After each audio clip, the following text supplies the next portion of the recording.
সাতকানিয়ার জমিনের মধ্যে মির্জাকিল দরবার শরীফের মধ্যে ওপেন এখনো পর্যন্ত ওপেন তাজ নিষেধ চলতেছে যাই দেখোস না কি ওখানে ফতুয়া দেশ না যত ফতুয়া নুরু বাংলার সাথে দে যাই দে তখন তো শুধু মিজান সাহেবের এখানের মধ্যে যখন রাম রহিম কৃষ্ণ মূলত একজন কইছিল মাতালার ছিলা টাকা আনছিল তখন তোমার ফতুয়া কই গেছিল মুফতি তখন তো মিজান সাহেবের বলতে পারেন এটা কি বলতেছেন আপনি তুমি দাবি করো আমি হযরতুল্লাহ মুফতি তুমি মুফতি লিখিব তুমি এখনো মুফতি ভাস করে এখনো পর্যন্ত তোমার লেনদেন চলে সুদের সাথে আমরা দেখি না আমি দেখি না কত মৌলবী টাকা কামাই করে তোমার টাকা ব্যাংকের মধ্যে তুমি এফডিআর করে রাখছো ওখান থেকে টাকা তুলে খাইতেছো তোমার বেতন খাচ্ছ লক্ষ টাকা তুমি সরকার থেকে পেনশনের টাকা নিয়ে বাড়ি করেছো সুদের টাকা নিয়ে ব্যাংকের থেকে তুমি লোনের টাকা নিয়ে বিল্ডিং করেছো ঘুমাচ্ছ হালাল দেখাচ্ছ তুমি আমাকে এমন মৌলবী আমার কাছে বহুত প্রমাণ আছে তুমি হযরতুল্লাহ মুফতি বুখারী শরীফের কন্ট্যাক্ট নিয়ে বুখারী খতমের কন্ট্যাক্ট নিয়ে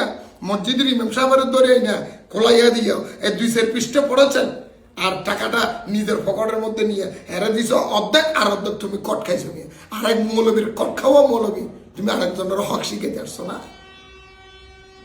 আমার কাছে রিস্তা সব আছে তোমরা আমার বিরুদ্ধে বলছো আমাদের জুলমতে বাংলা আমাকে জুলমতে বাংলা বলতেছো এই মৌলবী তুমি যে তোমার লগে ড্রাইভার নিয়া তোমার মাহফিলের মধ্যে ড্রাইভার গেছিল তোমার লগের মধ্যে তোমার যে লগের বাচ্চা গেছিল তোমার 15,000 টাকা হাতিয়ে দেওয়ার পর তোমার পেট ভরে নাই এই ড্রাইভারের বকশিসের টাকা তুমি মারি দিয়েছ কোরআন খতম পড়তে গেলে মালিকের টাকা থেকে 150-200 টাকা একজনের দিয়ে বাকিটা কট খেয়ে বলছো তুমি সেই মৌলবী সুদের টাকা ঘুষের টাকা তোমার কাছে কোনো হিসাব আছে নুরু বাংলা ওখানে গজল গেয়েছে গজল অর্থ তুমি বুঝো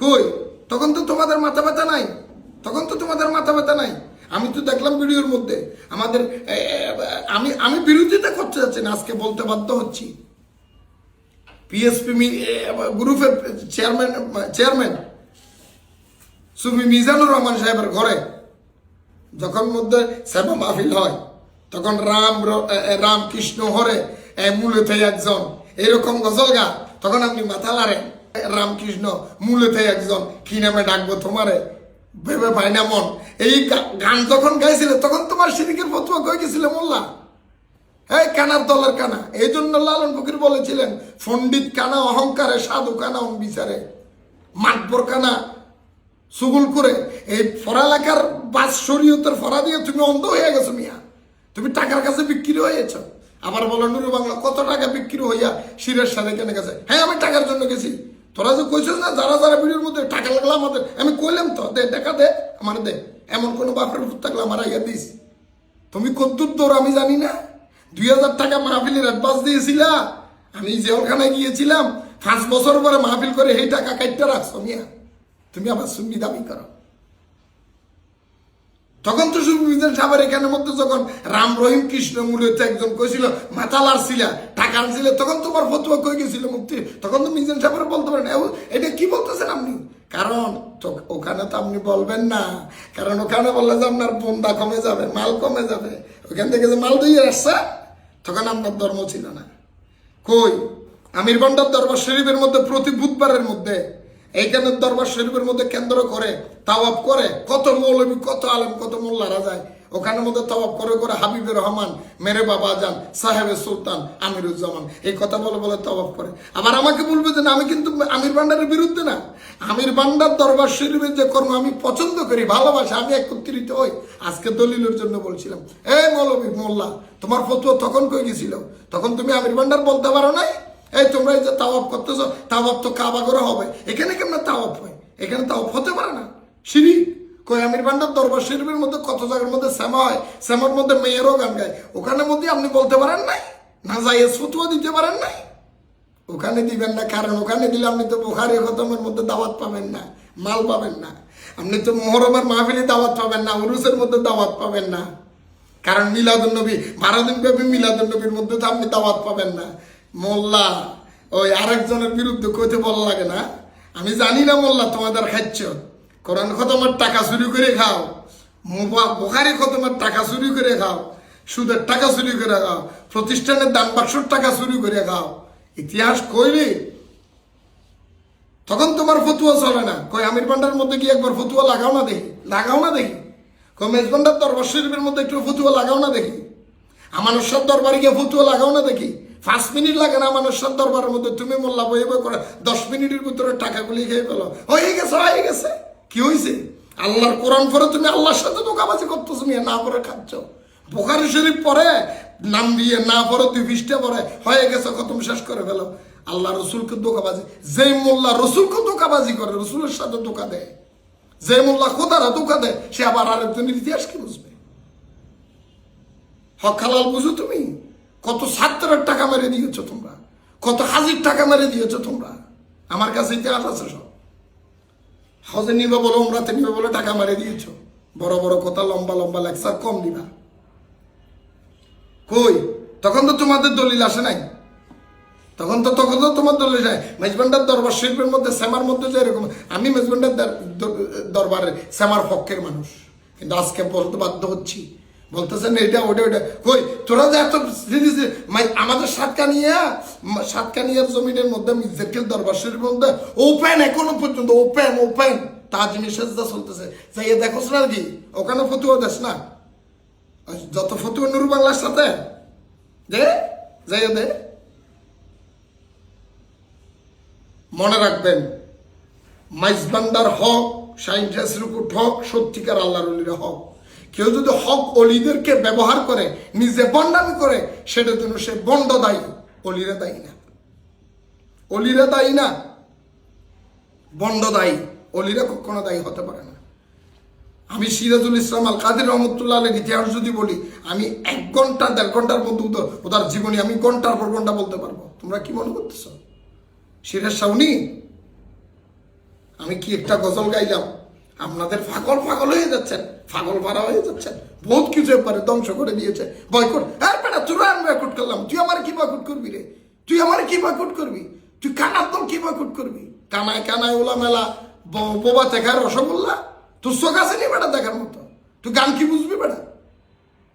তুই কাগজ কলমের নকলে ভাস করে মুক্তি হয়েছিস বেটা, তুই ফক্সি ভাস করে মুক্তি হয়েছিস, তুই ঘুষ দিয়ে বেটা সরকারের চাকরি নিছিস। তুই আবার ইতিহাস তুলতে আসিস আমার সাথে ইতিহাস তুলিস না, আমার সাথে ইতিহাস তুলিস না। যারা এই সমস্ত অপকর্ম করস আমি ল্যাংটা করে দেবো কমপ্লিট। আগে নিজেরই নিজেছি। আমি ওখানের মধ্যে গিয়ে একটা গজল গেয়েছিলাম যে আর কোনো দম চাই না মুর্শিদ যাইতে মোর সঙ্গে নিয়ে। এই মুর্শিদ কারে বলছে তুই জানাস? মুর্শিদ কাকে বলে? তোর নজর তো বেড়া ছোট বেড়া, সুদ খাওয়ার নজর, ঘুষ খাওয়ার নজর, মানুষেরা ঠকানির নজর, আরেকজনের বদনামি করিয়া বিউ কামাইয়া টাকা কামানির নজর। মুর্শিদ কাকে বলে তুই চিনস? মুর্শিদ কারে বলে? মুর্শিদ শব্দের অর্থ পথ প্রদর্শক, যিনি তোমাকে জান্নাতের পথ দেখায়।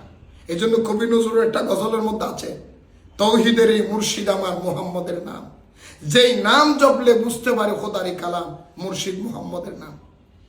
রাসূল পাক সাল্লাল্লাহু আলাইহি ওয়াসাল্লামকে সে মুর্শিদ সম্বোধন করেছে।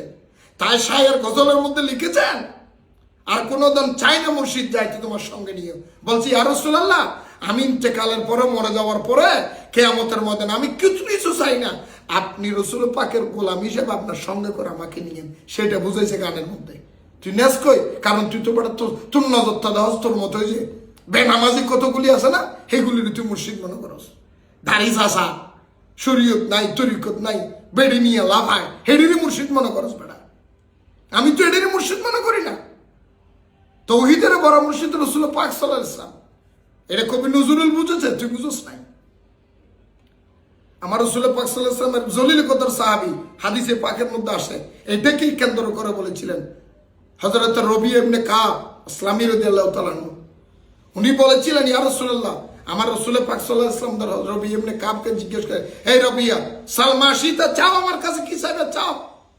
তখন রবিয়া বলেছে, ইয়া রাসূলুল্লাহ, আমি দুনিয়ার কোনো সম্পদ চাই না, মুরাফাকাতাকা ফিল জান্নাহ, আপনি যেই জান্নাতে যাবেন আমাকে আপনার গোলাম বানাইয়া, আপনার খাদেমা বানাইয়া আমাকে একটু জান্নাতে নিয়ে। এই হাদিসকে স্মরণ করেই শিল্পী লিখেছিলেন, শায়ের লিখেছিলেন, শায়ের গজলের নজর কোথায় আর তোর নজর কোথায়? তুই তো দেওয়ালের মনে করছ, তুই দেখতেছ দেওয়াল, আর শায়ের মনে কর আমি এখানে কাবা শরীফ কর, যখন দাঁড়াই আমি কাবা শরীফ দেখি। তোর নজর তো দূর পর্যন্ত। একটু কি আমার শিরিকের দেন এই শরীয়তের ফতোয়া দিবি আমার? শায়ের সেটা বলেছিলেন তৌহিদের মুর্শিদ, এই মুর্শিদের কথা বলেছিলেন, ইয়া রাসূলুল্লাহ আপনি তো পৃথিবীর সবচেয়ে বড় পথ প্রদর্শক, আপনার সঙ্গে আমাকে একটু নিয়েন। উনি আকতি করে মনের কথা বলেছিলেন। পরের কলির মধ্যে আমার গানের মধ্যে বলতেছেন, আমারও মরণের পরে আতর গোলাপ না ছিটাইও, মুর্শিদেরও অজুর পানি আমারও হবে ছিটাইও। এটা কি বুঝস তুই? কোন মুর্শিদের দর্শস তুই? তুই কি মনে করছস তোর মতো বেড়ে লইয়া নাচেন না মুর্শিদের কথা লেখকে লেখছে? তুই কি মনে করছস তোর মতো গাঞ্জা খাওয়া সিগারেট খাইতে খাইতে গালে দিয়ে গন্ধ বাইর করে ফেলছে এই মুর্শিদের কথা এখানে বলছে? এখানে বলছে ইয়া রাসূলুল্লাহ আপনি তৌহিদের মুর্শিদ, আপনি পথ প্রদর্শক, আপনার উজুর পানি বুখারী শরীফে আছে, অসংখ্য হাদিসের মধ্যে আছে। রাসূল পাক সাল্লাল্লাহু আলাইহি ওয়াসাল্লাম যখন ওযু করতেন তখন ওযুর হাত বেয়ে বেয়ে যে পানিগুলি পড়তেন, সাহাবায়ে কেরাম এগুলি নেওয়ার জন্য হরিমস্তি ঠেলাঠেলি লেগে যেতেন, পারাপার লেগে কার আগে কে নিবে রাসূল পাকের ওযুর দোয়া পানি। কারণ রাসূল পাক সাল্লাল্লাহু আলাইহি ওয়াসাল্লাম যখন ওযু করতেন আমার রাসূল পাকের হাত দিয়ে ওযুর নাপাক পানি পড়তেন না। মোল্লা নবীর গুনাহ ছিল না, এটা রাসূল পাকের হাত থেকে যেগুলি পানি পড়তেন ওযুর পানি, এগুলি গুনাহগারের জন্য সরাবন্ত হুরা। এই জন্য সাহাবায়ে কেরাম ঠেলাঠেলি লেগে যেতেন ওযুর পানি নেওয়ার জন্য। তো উনি আবদার করে শিল্পী বলেছিলেন, ইয়া রাসূলুল্লাহ যে ওযুর পানি সাহাবায়ে কেরাম হুড়ো মুষ্টি করে নিয়েছেন ওইখান থেকে একটু কিছু পানি আমার অঙ্গের মধ্যে ছিটাইয়া দিয়ে, সেটা বলেছিলেন। তুই মনে করতেছস ওই রকম তোর মতো দুটিকা মোল্লার কথা ভানির কথা কইছে, তোর ভাবার কথা কইছে না? মোল্লা তোর নজর খারাপ পড়ায়, নজর ঠিক কর। নজর দুইটা, একটা সুনজর একটা কুনজর।